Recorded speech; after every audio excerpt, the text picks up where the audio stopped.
Hi everybody, my name is Cole. I'm a undergraduate at the University of Santa Cruz, California. I'm double majoring in philosophy and cognitive science, and I have an insatiable passion for philosophy and for self-development, self-improvement, and becoming kind of my best self. I utilize a lot of humanistic philosophy and humanistic psychology in order to help me with that journey.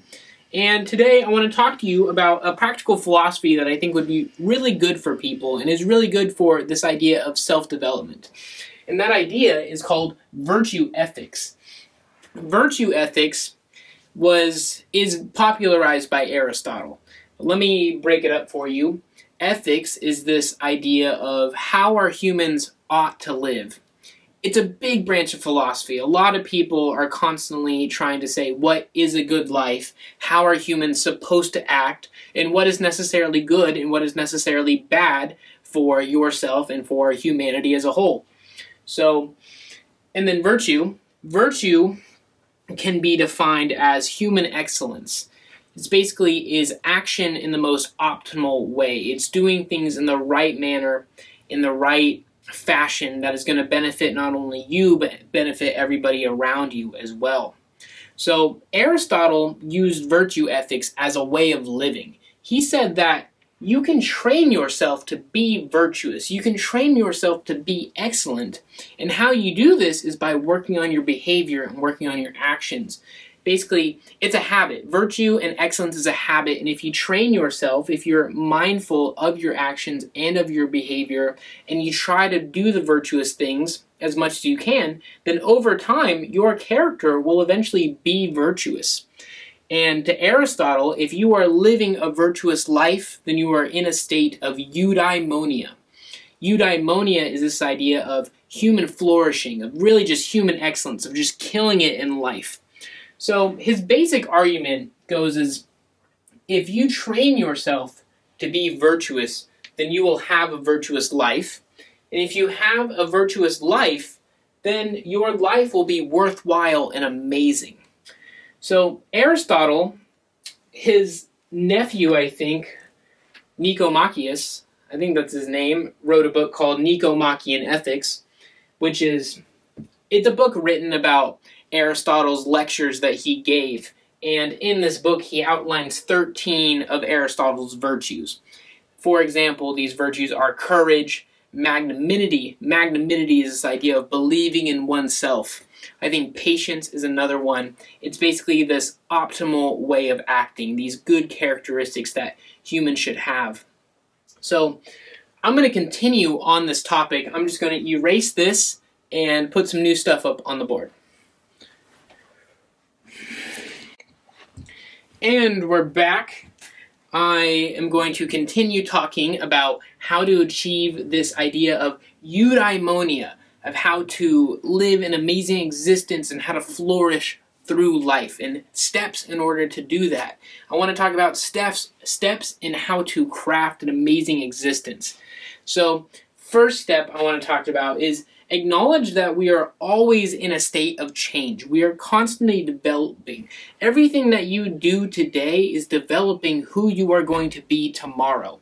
And as life goes on, these actions and these thoughts and these behaviors just compound on top of each other, resulting in who you are today. Everything that you are today is based off of every single thing that you've done in the past. And so we need to acknowledge that. We need to see that whoever we are going to be in the future is how we're going to train ourselves to be now. So we're always in a state of change. And if you don't believe that, then you're in what's called a fixed mindset. A fixed mindset is this idea that we can't change, that we are always going to be this certain thing. We're always going to have this characteristic, or always going to have this behavior. And I'd like to argue against that, saying that that is not true, that we can grow and we can change ourselves for however we really want to.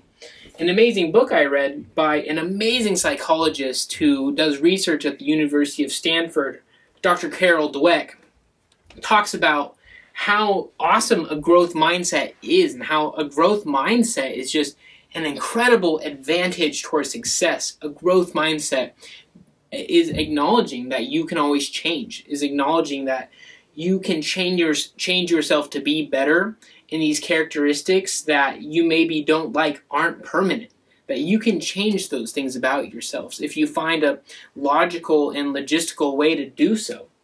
So let me see, where am I? Acknowledge that we are always in development. Take on a growth mindset. Yes, so we need to take on that mindset of growth and of improvement.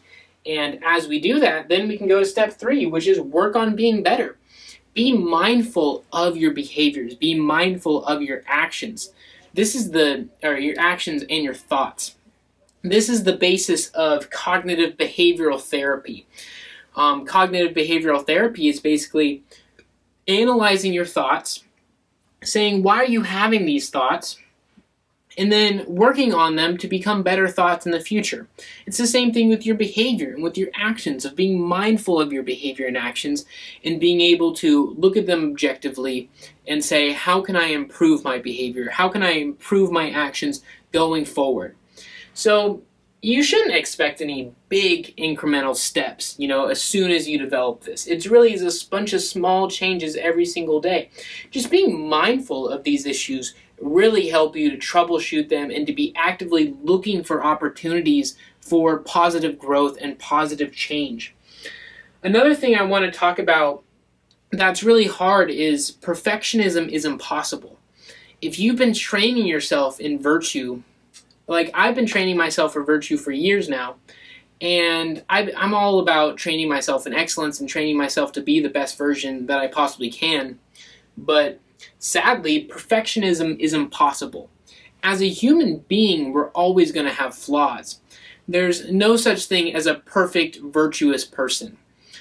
Friedrich Nietzsche, another philosopher that I really like, talked about if he met a truly virtuous or truly stoic person, it would be like seeing a deity, seeing a god in front of you, because they would just do everything perfect. And doing everything perfect generally just is not human. As a human being, we all have flaws, and we are all going to have flaws. No matter how hard you work on being the best version of yourself, you need to be mindful of those flaws. And don't be hard on yourself if you still have flaws after you've been working on yourself for a very long time. That being said, perfectionism is impossible, but improving yourself and being this ultimate great person is not impossible. Even like 100% virtue is impossible for humans. But 80% virtue, 90% virtue even is not impossible. To be as virtuous as much as you can, that is a realistic goal. To just be as good as you can be. There's some stuff happening outside. But that sums it up pretty much. You want to acknowledge the fact that we are always changing and we are always developing. Incorporate a growth mindset. Understand that you can change for the better. Nothing is set in stone, and you can always change yourself to be a better, more virtuous human being. The third step is really where the action comes in. You have to be working on yourself. You have to be developing characteristics that you want to become a person that you love being. And then at the end, be mindful that perfectionism isn't possible. That no matter how hard you work and how hard you train yourself, we are still human and we'll still have flaws. And honestly, that's what kind of makes us all so great, I think. It's humbling. You don't want to have an inflated ego. You want to be humble. Humble is probably a virtue in itself. So yeah, thanks for watching, guys. So this is my first ever video. Thank you very much for watching. I hope you enjoyed watching, that you enjoyed listening to me. I absolutely love talking about philosophy, so I'm going to try to make some more videos like this in the future. So I'll see you next time.